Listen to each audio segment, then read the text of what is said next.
What's shared here can be framed in or described in two ways. It's really the same thing, but depending on which way we look at it, which way we approach it, it can be described differently. So we can say that this is about coming to know oneself, to be what we truly are in essence. Or we can frame it differently. We can say what this is really about is happiness for the human being in daily living. They amount to the same thing. But depending on how we describe it will depend on how we approach the situation. And just because it's described one way doesn't mean it's the only way. And hopefully it complements an existing search or movement that's already happening. So the talks are presented from the perspective that what we're looking for is happiness for the human being right now in this life. And so it starts with the question, what are we really looking for in life? It starts with that question for a very good reason. And that is that if we don't ask that question for ourselves, we don't get an answer for ourselves based on our own investigation, not just an answer that someone has given us. If we don't ask the question and don't have an answer, then it makes sense that we might be seeking. We might find seeking happening. But without knowing what it is exactly in clear, practical terms, without knowing what it is we're seeking, it makes sense we might find ourselves going round in circles. So if we ask this question right at the beginning, or as soon as we can, maybe the question and the answer will bring about a more efficient inquiry, a more efficient process. So all of the concepts put forward are exactly that. They're concepts. They're not truth, but they're very useful concepts for this particular quest. Everything that is said in these talks is only spoken about because it's particularly relevant for the answer to the question, what am I really looking for? And so one of the most useful things is when we find our relationship to the concepts becoming healthy, meaning when what is shared starts being used as a pointer, where what is shared starts activating a process of contemplation, but not a contemplation that keeps us stuck in the realms of thinking, but a contemplation that uses the power of the intellect. The intellect is an amazing gift, and it's very relevant on this search. So hopefully the concepts inspire a contemplation where the intellect is used to follow the pointers, to actually observe what is being pointed at for ourselves in everyday life, and it's readily seeable for ourselves in everyday life.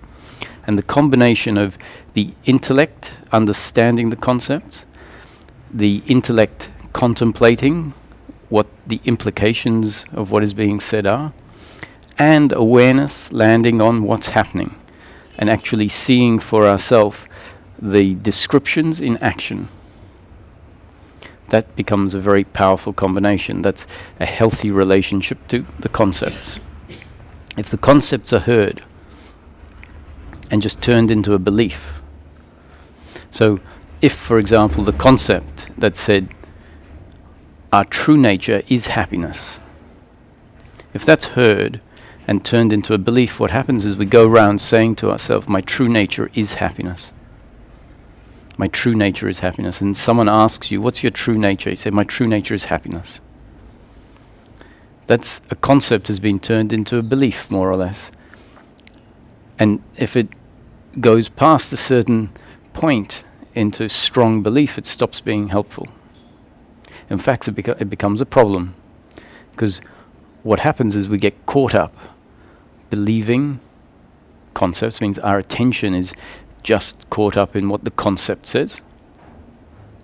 And attention doesn't actually look to investigate for ourselves whether the concept is accurate. Doesn't allow us to really know what the concept is saying. And this happens because for a while we assume that thinking and knowing in the head is knowing. So if we have an answer to a question, sometimes we assume that that's the best we can have. So someone asks a question, what's your true nature? Oh, my true nature is happiness. We've given an answer to the question. But we can know it more directly than that.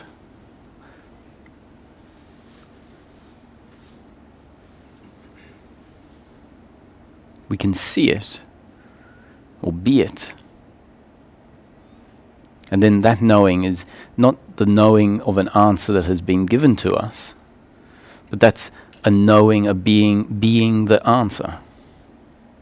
So it shifts out of an intellectual understanding, and it shifts into something much more direct, much more palpable, much more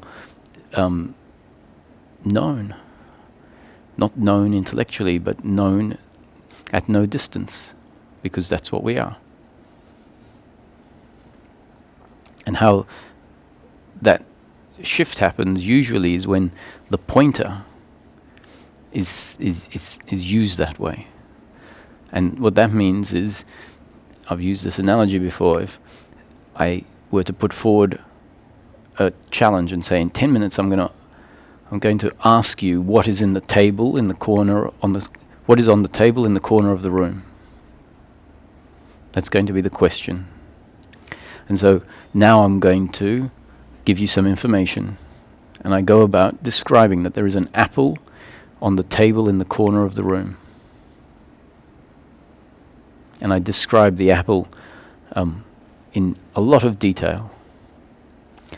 And in between describing the apple, I say, and there's an apple on the table in the corner of the room. And the intellect is saying, thank you for this information. This is great. When I get asked the question, I'm going to get it right. And I keep saying, and there's an apple on the table in the corner of the room. Yes, I know, I've heard you. Thanks. I've noted it down. I'm waiting for the question so that I can give my answer. Yes, but there's an apple on the table in the corner of the room. And sometimes, so this is an analogy, but sometimes I can see that people are listening. Like, listening to it, and there's an apple, oh great, yeah. And really what I'd like is to see someone's head turn to the table with the apple on it in the corner of the room. Because that's what the pointer is pointing at. The pointer is not there to give us information that we lock away as if that's it, that's the answer, that's truth. But it's saying, look, maybe there's a pear on the table in the corner of the room. Maybe when I said there's an apple, straight away it was imagined to be a red apple, and maybe it's a green apple. Maybe there's no table in the corner of the room. Maybe there's no room. The concepts tend to be accurate from one perspective. So when it's said there's an apple on the table in the corner of the room, it's unlikely that the dog is going to be there.